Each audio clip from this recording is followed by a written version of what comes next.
that, of course, is a story for another day, and I'll see you, and we'll talk about that down the road. Welcome, wrestling fans. You got the show here at One Wrestling. We're going to kick back, if you will. You might want to grab yourself an actual cup of coffee if you've been up like I have watching this show. Loosen up myself here, get comfortable. Yeah, you see, 5:30 a.m. the Tokyo invasion on the WWE Network took place. And for those of you who weren't there, who don't have the network, or you weren't awake or didn't know about it somehow, 5:30 a.m. Eastern Time is when this started, and it was live here in the United States and elsewhere throughout the world according to your time zone. We opened up. Again, we were live in Tokyo, Japan at the Sumo Palace. The opening match was Chris Jericho going up against Neville. This was an insane match, and both men were lighting up the arena with just massive intensity of their styles, their repertoire, their moveset. These guys were both going over big, but I'll tell you what, the crowd was solidly behind Y2J.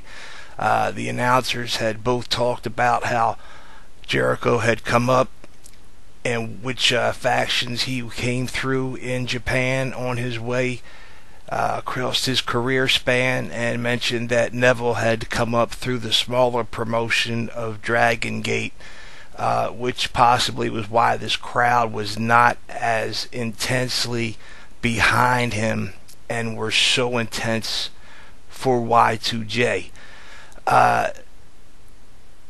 Jericho was using great mat work in this match, keeping Neville grounded and tying him up in numerous submission holds. Anytime Neville managed to get airborne, Jericho would center and counter the moves and take him down to the mat. Then Y2J began using his own flying skills, as he is adept at going up in the air, although he's a little older now and picks his moves a little bit more when he's ready, and not just willy-nilly anytime he feels like it. When he does it, it means something.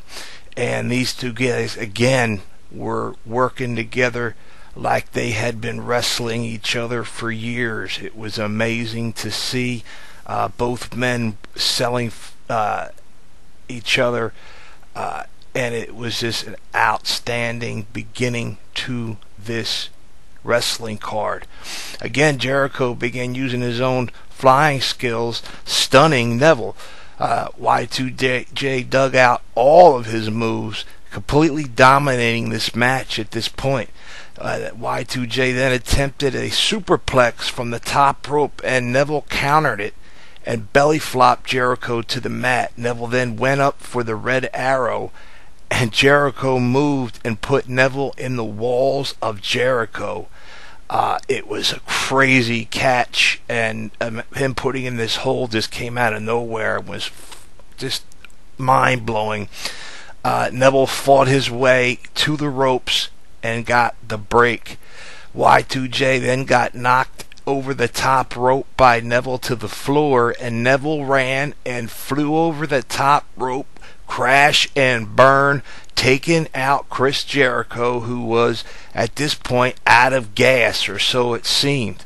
Neville began striking with vicious chops, a series of them, putting then Y2J back in the ring.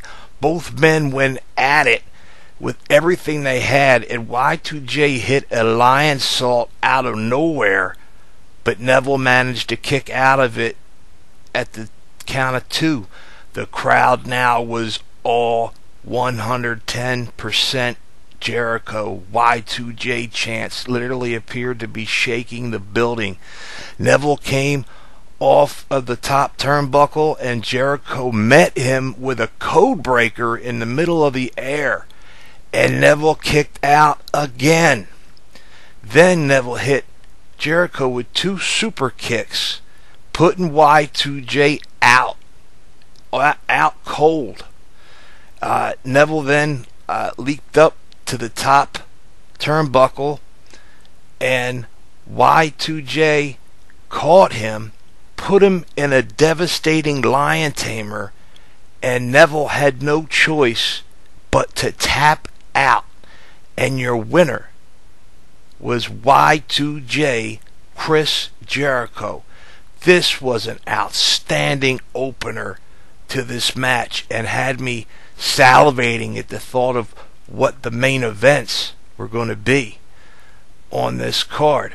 Unfortunately, the main event of this card was not as advertised, and we'll get to that later, and I'll tell you who should have been main event in this card and who sold this event and put the butts in the 18 inches across the arena.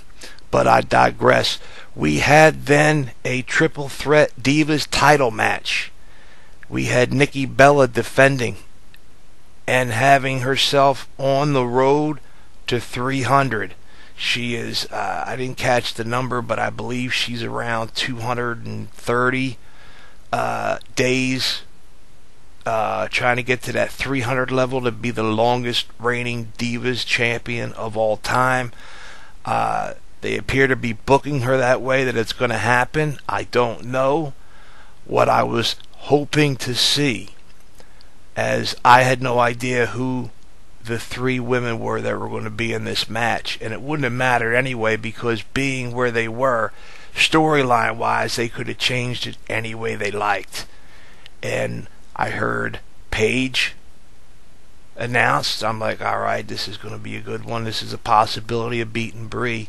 And now for that third opponent, I was thinking, how great would this be? Woo! As Ric Flair had been there the night prior in Tokyo, Japan, meeting with Fujinama, and the 2 men got to greet, meet, hug, and have a celebration and a party for the Hall of Famers and the great match that those 2 men had in Tokyo way back in the NWA WCW days. So I was like, Ric Flair's there. Could Charlotte be that third contender?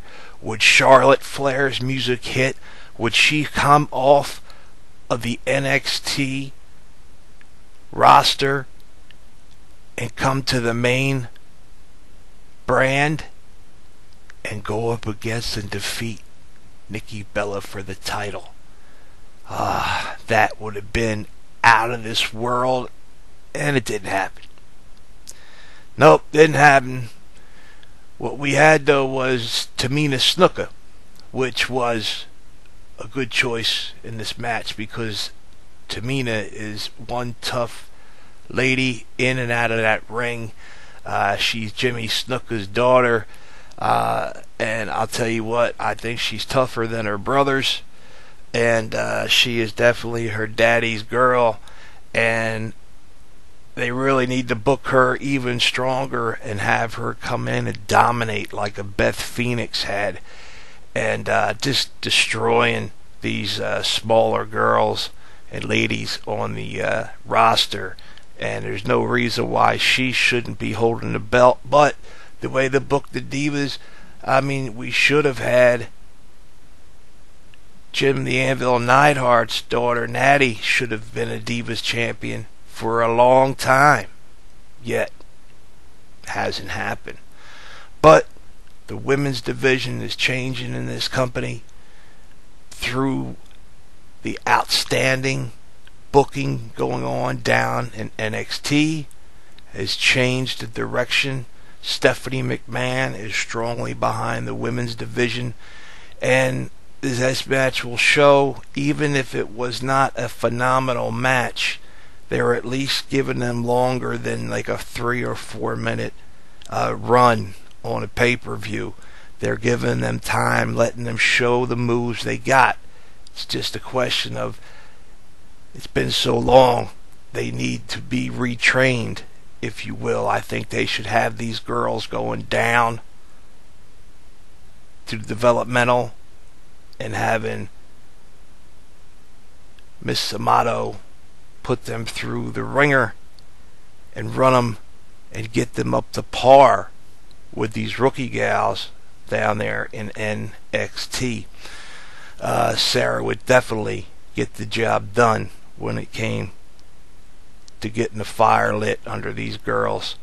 And again, Natty is one who doesn't need that fire, and she could help get these girls up and running. But again, that's a story for another day. This was a good match. It was by the numbers. The gals all got in their good spots. They got in their strong hits. They worked their moves, their signatures, and the like. They were given decent time and plenty, again, good moves. But something was just lacking in the match. It was nothing to write home about. Your winner and title retender is Nikki Bella, holding on to that title and continuing on her run to 300. It'll be quite interesting to see if they indeed take her to that level. Now, we had a match here, which is one of the ones that I was talking about when it comes to the main event. And you'll understand that a little later when we get to the main event. What we had here was Brock Lesnar. That's right. Brock was making his first return to the ring on pay-per-view, per se, if you will, although this was the pay-per-view only through the $9.99 network. But it was Brock going up against Kofi Kingston. Now, Kofi, from the get-go, I was like, my God, this is not going to go well for the former multi-time tag team champion and multi-time intercontinental champion. This is a guy that's got all the fancy moves in the world. He flies like a bird, could do it all.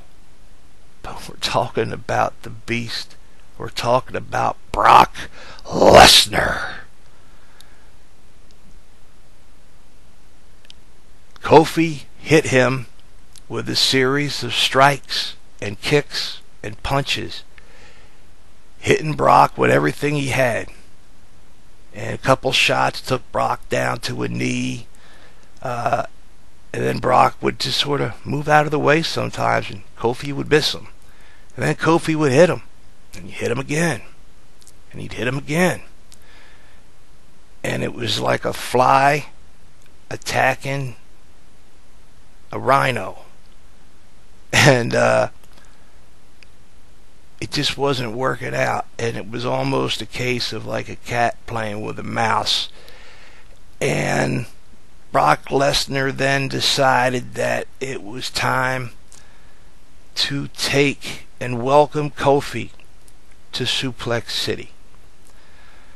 Oh, and he took him to Suplex City numerous times. And then he struck him with an F5, and Kofi failed to kick out or move. And Brock covered him for the 1, the 2, and the 3. And your winner, at no surprise to anyone, no offense to Kofi Kingston and all the Kofi Kingston fans out there, Brock Lesnar was your winner. Brock went to leave the ring, and Kofi still was not moving. And then Brock turned back around, looked at Kofi, looked down at the ring ropes, climbed back in, And then he decided that perhaps Kofi needed directions on how to get back out of Suplex City. So he then hit him with another suplex, and then he F5'd him again, leaving him unmoving, looking to be barely breathing in the ring. Out of nowhere, finally, the New Day arrived. His partners, who were in a dark match earlier that we were not made privy to, stormed the ring. And we're talking Big E, all right, and his other partner was a little smaller, but I was expecting Big E to actually stand up and get something going with Brock. No, he clotheslined both of them, and then he took each one of them up at one at a time and F5'd the two of them, leaving them all three laying in the ring like a grenade went off and took them all out. The entire New Day was laying there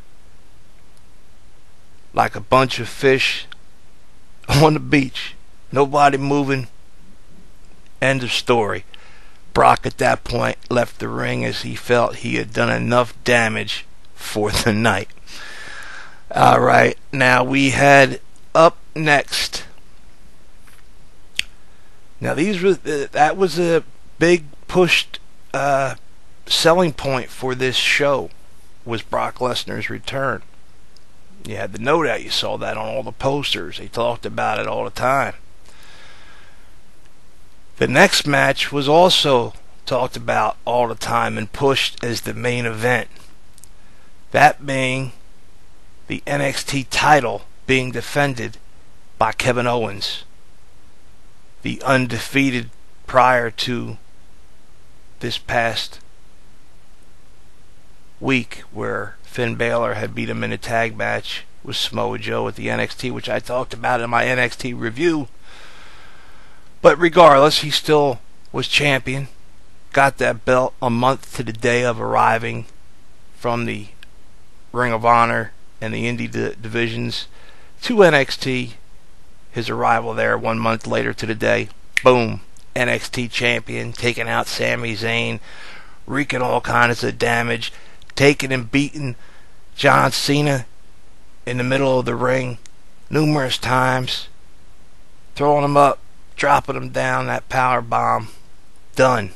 Those two got to the point so far now where they had wanted to beat the other. They're having a rubber match at the next pay-per-view. This is not some run-of-the-mill jobber we're talking about. This is Kevin Owens. Now he's going up against one Finn Balor. Finn Balor is no stranger to the shores of Japan. Matter of fact, he spent 8 years there, and known as Prince Devitt, working his way up from the dojos of New Japan Pro Wrestling, working with the Bullet Club, holding titles all over the place, being one of the best in the business in New Japan. Came to NXT and lived up to that record of achievement here on the shores of America for the WWE and NXT, and the question is how soon before he would make it to the main roster. Well, I think that he deserves to get the NXT title first, and so apparently did the booking team. So let's get into this. This match opened up like everybody had expected. The Demon returned to Tokyo and the crowd went insane. Makeup from head to toe, all the special effects, the entire creeping, crawling, leaping up in the smoke, the entire Hollywood production. Once Kevin Owens entered the ring, it was total frickin' war. These two men totally battered and destroyed each other, each one with every move in their repertoire. We had numerous pinfall attempts, kickouts, both of them getting out of each other's signature moves and attempted finishers. Kevin Owens hit Finn Balor with a "you can't see me" and five knuckle shuffle and took him up to give him the AA attitude adjustment, but Finn was able to slip out of that, and the two continued to battle and go at it. Then he had thrown Kevin Owens into the corner, gave him a shotgun drop kick in that corner, then got up on the top turnbuckle and hit him with the Sunday Bloody Sunday, or I digress, the coup de grace here in NXT. Went down to pin the champ, and everybody thought this was over and done, and the champ kicked out. Wow, he kicked out after all these moves. The crowd was in shock. I believe everybody out there was in shock. This match seemed to go on forever in a good way, with these guys just nailing each other, hitting each other in and out of the ring. It was, just more kicks and more punches. And now Balor is up on the turnbuckle, and Owens went up there after him, and he threw him back down to the mat. And now, for the second time, he attempts his finisher, the coup de grace, and he hits the champ hard. He hits the champ dead center, and he covers Kevin Owens for the 1, the 2. And would he kick out? No, 3. And you have a new NXT champion, Finn Balor, the former Prince Devitt, the ruler of Tokyo, if you will, and the Japans, now conquering it through NXT and the WWE. The crowd was ecstatic. Owens was pretty much looped out. Finn Balor was worn to the bone, but excited as could be when he got that belt. And the Hall of Famer from last year, Fujinami, came out to honor Balor, both of them bowing. Owens, earlier in the match, and I forgot to mention in the beginning, as the flowers were brought out, as usually is done, and the streamers hit the ring. When the streamers hit, he said that he hates Japan and all the people here and all these stupid gimmicks. Then he went to hand him the bouquet of flowers, and he threw those flowers out of the ring. And when it came time for Balor and Owens to show signs of respect to each other, it looked like Owens was going to shake his hand, and he turned around and dropped the roll out of the ring and said that he hated this country, and he beat feet back to the locker room. Outstanding match, possibly of the night. It's arguable. At this point, I would be gathering my things and getting ready, but no, that wasn't the main event. No, the powers that be had another main event, a tag team match between 4 gentlemen who are not tag team partners. We had John Cena and Dolph Ziggler facing Kane, and not a member of the group where he would have, say, Seth Rollins or anybody else. Nope, we somehow wind up with King Barrett. Didn't make much sense. And then something hit me, and it was kind of like the hot tub time machine, if you will, and things got crazy, and I thought maybe it was because I was up so late and then got up so early, and all of a sudden I felt like it was like around 1987. and I was watching Hulk Hogan and the Ultimate Warrior going up against Andre the Giant and Rick Rude. Why Rick Rude and Andre the Giant? I don't know. They don't tag together. It usually should be Ted DiBiase, but that's beside the point. Hogan and the Warrior, two big faces. We saw similar matches to that back in '87. They were main events over cards where you had Bret Hart and Shawn Michaels and all kinds of great, phenomenal wrestlers. And then you had guys like this who would come out and put on matches that were just there to be there, to pull in that I'm the big guy on campus card and I want the main event and I want the main event pay. And that's my opinion. That's what I feel happened here. Then I kind of shook out of it and realized I was watching John Cena and Dolph Ziggler, Kane and King Barrett. John Cena performed the majority of this match, just like Hulk Hogan used to do back in the day, taking all the glory and all the, all the action. Kane took most of the business in the ring, kind of like Andre would always be in there doing most of everything, while DiBiase or Haku or whoever else wouldn't be in the ring.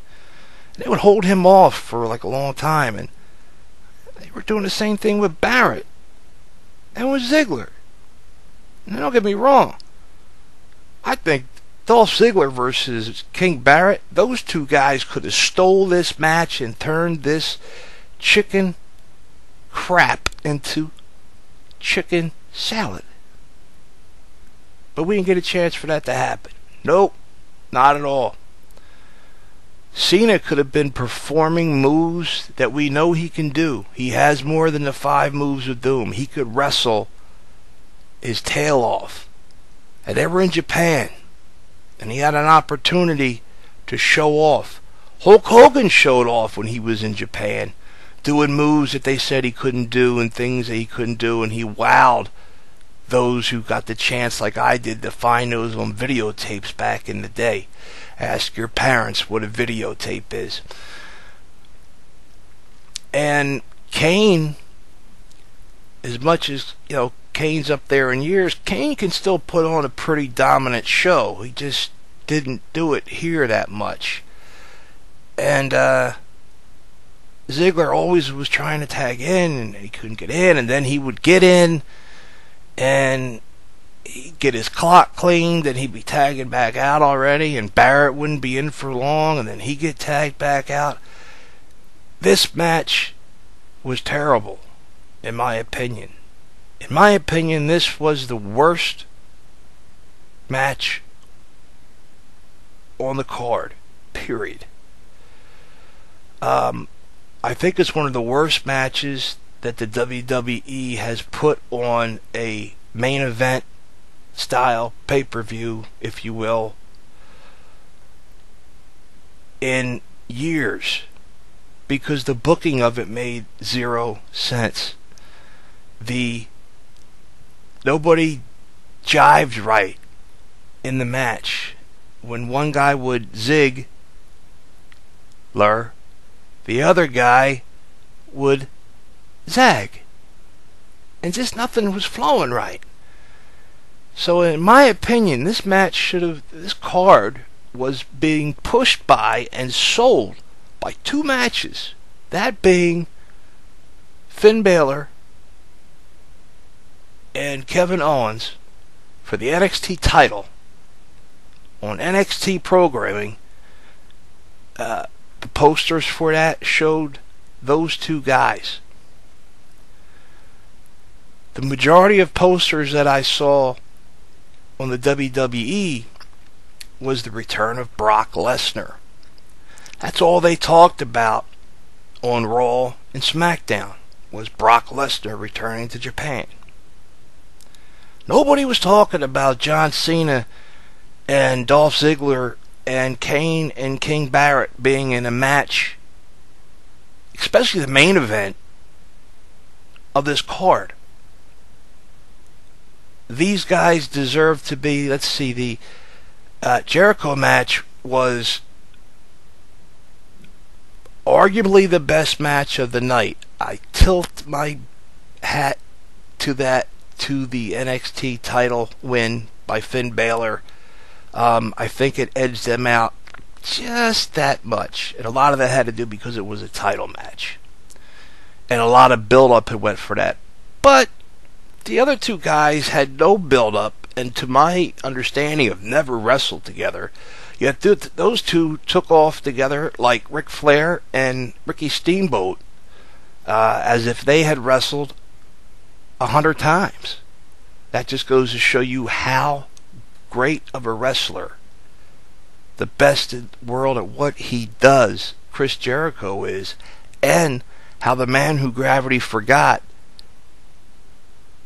Adrian Neville, formerly Pac, how great of a wrestler he is and what he is bringing to the game.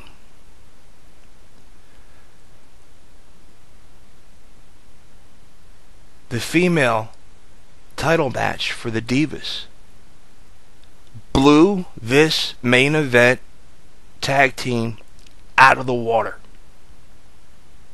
Hands down blew that Cena, Kane, Ziggler, Barrett match out of the water. And I'm ranting a bit about this because this makes no sense. The booking, who booked that? Who would allow that to get in there? That is not the regime decision of Stephanie McMahon and Paul Levesque, Triple H. No. There's no way that those two said, hey, let's put these four guys together in this match and have that be the main event. No, that sounds like an older decision made by some older guys, some yes men that work for Vince McMahon, who John Cena has on a leash. He can get them to book anything he wants when he wants because he's the man. Now that's my opinion. I want nobody to get their feelings hurt. I would have no problem saying that to John Cena face to face, to Vince McMahon face to face, to anyone involved. I think those four guys could have put on one of the best matches on this card because they all have that ability. Why that wasn't done, I don't understand. But I will tell you this. I think if you heavily booked the fact that that was your main event, your arena would have emptied out at the end of the NXT title match. Because I know I would have been, as soon as I made sure everything was done and there was no something that I really was hoping for that would have been, markish, fanboy feeling, was to have Finn Balor walk over to Kevin Owens, put his hand up like that, like a gun, point that down at Kevin Owens,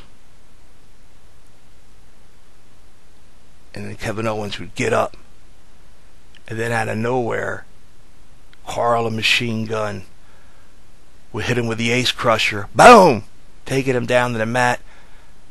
The Young Bucks would storm the ring. Luke Gallows would be in. Anybody that came in there trying to take advantage and do what they had to do, that would be getting the super kick out of the ring.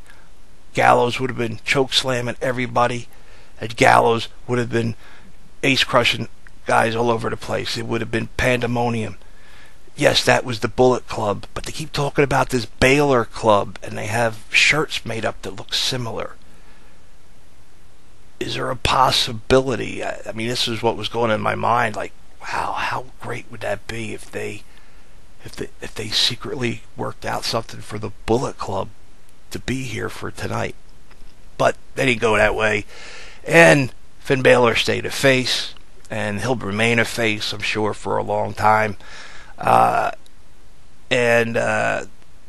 Again, that's just something crazy I would try to book if I had the ability. But as far as if this had been the main event, again, as I said, as soon as all that had been done, and I watched and saw Finn Balor walk away and go up the ring, up the ramp, and be gone, and the applause was done, blah, blah, blah, I would have grabbed my stuff, anybody with me, and we'd have made a dash for the bullet train and been back to our hotel before this match was hopefully even halfway done. And that's the other thing. The match went on far too long for something that wasn't booked properly. So I'm going to X this match out of my memory. Anybody that watches this show, I urge you that upon the end of the NXT title match, if you still got a need to watch something, go back and watch Chris Jericho and Neville again, and then go watch Brock Lesnar's match, watch the NXT title match. Stop and don't put yourself through the John Cena match. With that, wrestling fans, like I said, I meant not to go on a rant. I'm a little tired, being up early, staying up late, and decided, you know what, I'm going to put this out there for all those fans who didn't get the opportunity to see the match, that should give you the time to get the network, watch it, enjoy everything except for that last match we don't talk about, and get to enjoy the entire network, the catalogs, the special events, the pay-per-views. So much out there. But again, I digress. I don't work for the company, but when it comes down to it, for $9.99, I'm going to tell you to get it. If Ring of Honor and Impact Wrestling had something similar, I'd push that too, because it's something worthy for the fans. I do know New Japan has some type of similar network that WWE has, but it's not available in English yet, and it's not available on all the different devices. Like, I have Roku and I can't get it, but it's on some of the other devices, Chrome and others. So I don't know enough about it to tell you about it, other than if you want to look into it, check it out. I don't care if they're in Japanese or not. I still love and watch the matches when and where I can. And that's a vast library of so many great matches and superstars and pay-per-views that they have. It's definitely worth it to look into it. But I digress. Fans, this is One Wrestling. I am Bill Schuyler. You can catch me on Twitter at YouGotTheShow. Hit me up. Tweet me. Tell me what you thought about this Tokyo event. Down below, hit the like and subscribe button. And give me the comments. Let me know what you felt about this video. What you liked, what you didn't like, what you want to hear about, what I haven't talked about. Lay it on me. I got no problem. I got thick skin. I'm not going to whine or cry. Tell me what you feel, how you feel. No problems here, and I will answer you and get back to you. Also, Wrestling One, the legend, the icon, Bill Apter. Follow him at Apter1. Hit him at the Apter chat on YouTube and see all the great interviews with the wrestling superstars from today and wrestling stars from yesteryear. My Can-Am Wrestling compadres, Big Ray of Big Ray's Show, and Andre at Andre_Corbeil. Andre, who also is running. He's the Impact Wrestling correspondent. Follow him there. And again, he's at Twitter at Andre_Corbeil. You can also catch him on Andre Corbeil on YouTube.